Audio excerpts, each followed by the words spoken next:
watching The Land Ranger. And today, we're going to be doing a few things that might be just a little bit unethical. Well,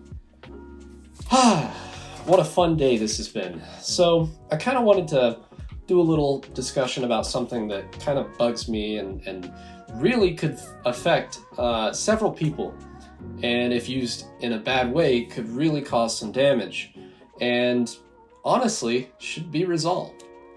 So, to give a long story, kind of a quick ending, essentially for several days I didn't have internet, which is not a big deal. You know, I have failover LTE, and I use that for work, and I self-host all my movies and other content, so I really don't need the internet short of just sending texts or, you know, working, because I do use my personal computer and my work computer at my house, and I don't typically need a lot of bandwidth during the day. It's not like I'm streaming 4K content from Netflix or Hulu. I'm, you know, self-hosting and checking the weather, emails, and Teams calls mostly.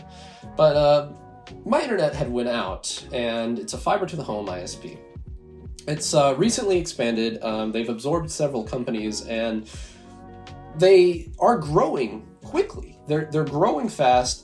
They seem to have a good team of architects and engineers, and you know, they do care about the customers. They had several grants when they absorbed their previous ISP, and they've pulled fiber to the home pretty much everywhere in my small farm town.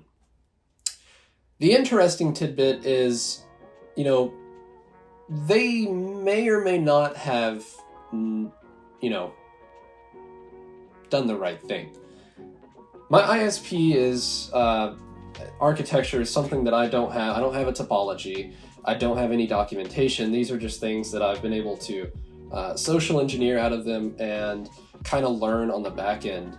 And essentially they are, you know, they have a POP, a point of presence somewhere, and they've got a cabinet with maybe a 48 port switch that then, you know, single mode fiber all the way back to my home, which goes into an ONT, a Sienna 3911, and you know, they might have a service VLAN, which is an RFC 1918, maybe a 10 dot address that might be assigned to that Sienna. I don't know those things. What I do know is they're handing me untagged traffic in a service VLAN, which I believe the VID for that service VLAN is either 208 or 508, based on what the last engineer mentioned that I spoke to, which is a /24, which is 74.119.254.0.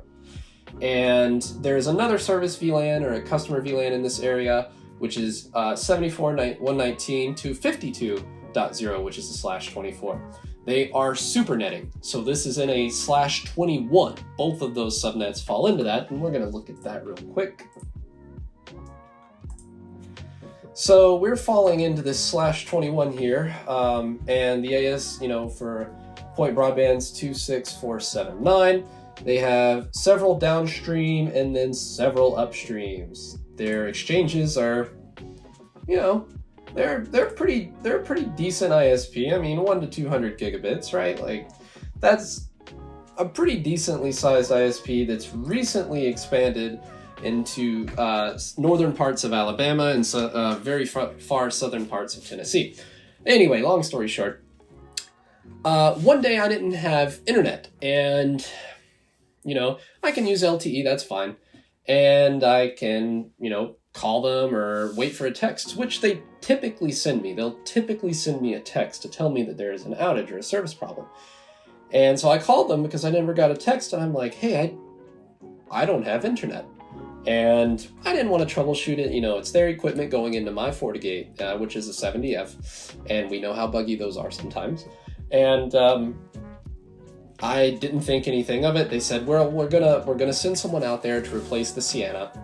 And I'm like, okay, you know, this is an outside surface mount Sienna, which mounts on the side of my home.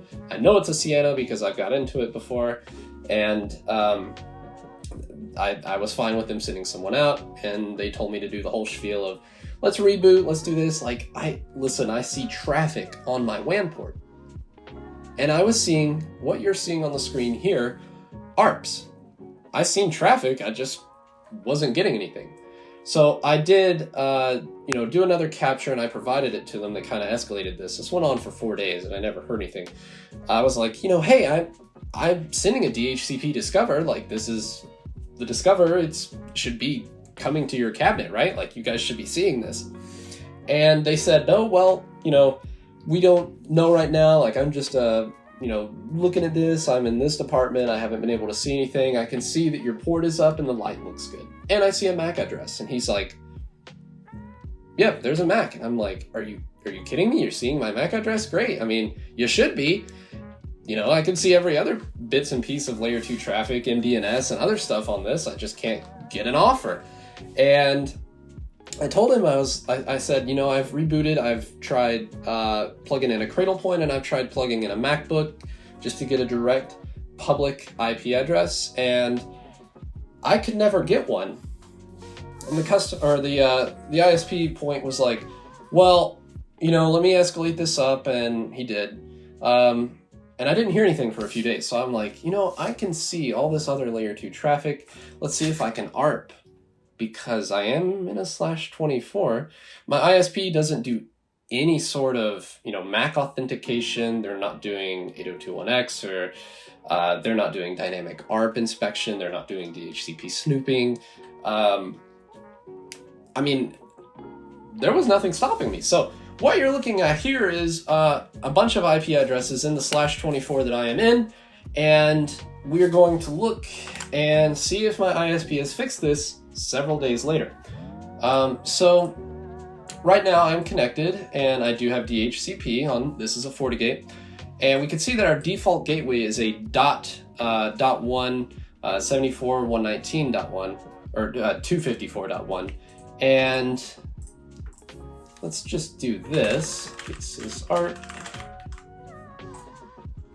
Oh, that's weird. Oh, would you look at that? Another customer I have in my ARP table. Yeah. The downside to this is that I now have a larger ARP table because, I'm in a /24, but it's not that bad for a 70F. So here's our .1. And that's 3 Charlie 6104 315 Frank Charlie 4. And of course that's my, my first hop out to the internet. That is a Juniper.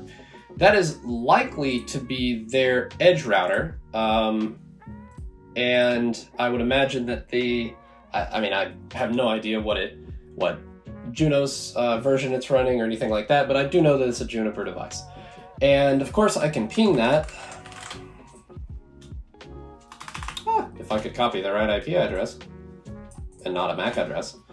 And that's 1.5 milliseconds. It's probably pretty close, right? It would have to be. It's in their network. And I'm thinking that maybe they've got like an RFC 1918 address on my Sienna, so they can just log into it, and the man's like, oh, nothing's wrong. Well, I'm not getting DHCP.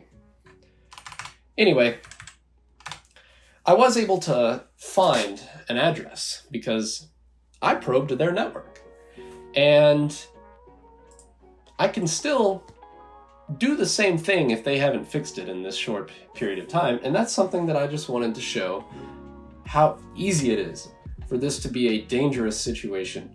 Now, I know what you're thinking. Well, these are publicly routable IPs, right? Like, thank God I'm not behind CGNAT, and I am thankful for that. But what I'm not happy about is that I can see DHCP, I can see ARPs, I can see LLDP from my ISP and from other customers in this network. So I can see, I haven't seen any spanning tree. I don't know if just everyone here, no one's sending out spanning tree, but I have seen LLDP. I've seen DHCP and ARP, and I have seen MDNS. There was actually one, and for the sake of the customers that's in this network and out of respect for them, I'm not going to show that. But I did see there was one customer in this network, that same network that I'm in, had an Apple TV plugged directly into their ONT with a public IP address just spewing MDNS onto the WAN. And I'm just like, come on, you guys. Anyway, long story short, I just chose an IP. They weren't providing me DHCP, so I just picked my own. And I kind of want to see if that still works. So before we do that, I'm going to hop into my dashboard, which is my network monitoring tool.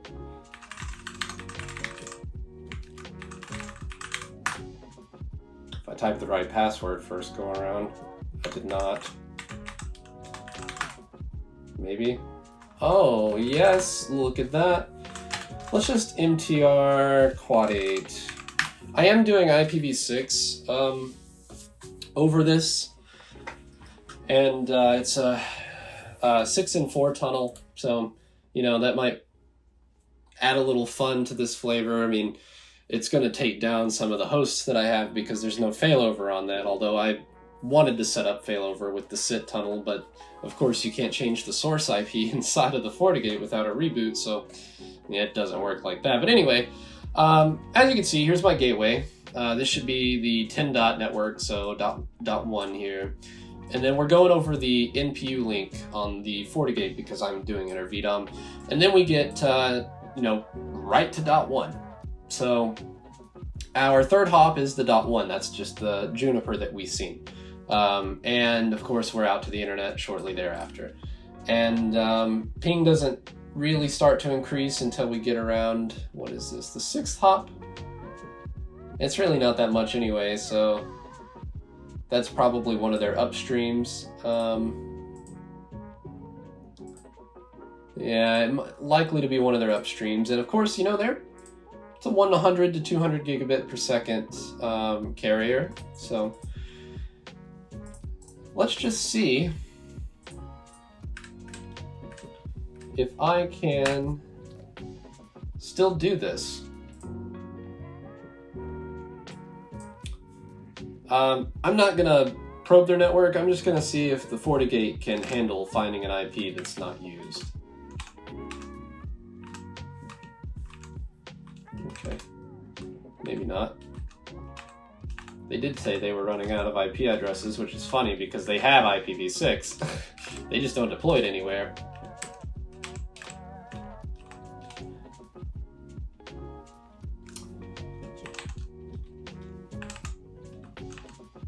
Oh, we have our MTR running. Yep. So I just picked a random IP. Let's set our default gateway. 74, 119, 254.1.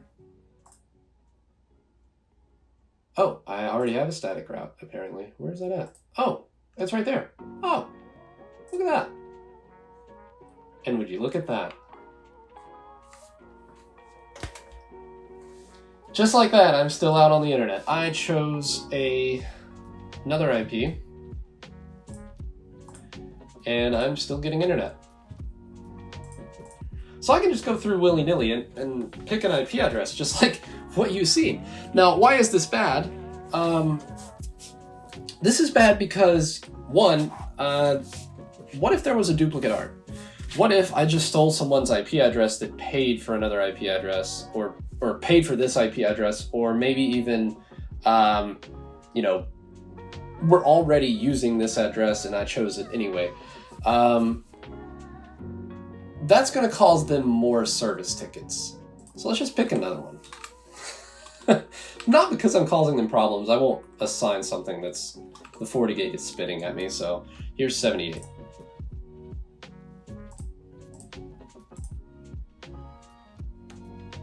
A little bit of loss there, but we're back. And just like that, I can pick.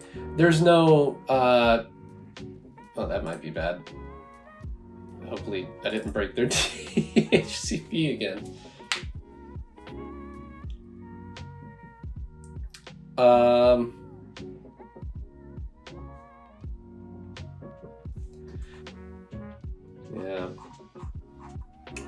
Yeah, I mean, it's, they just need to fix some stuff, right? Like, dynamic ARP inspection or snooping or some form of authentication would be great.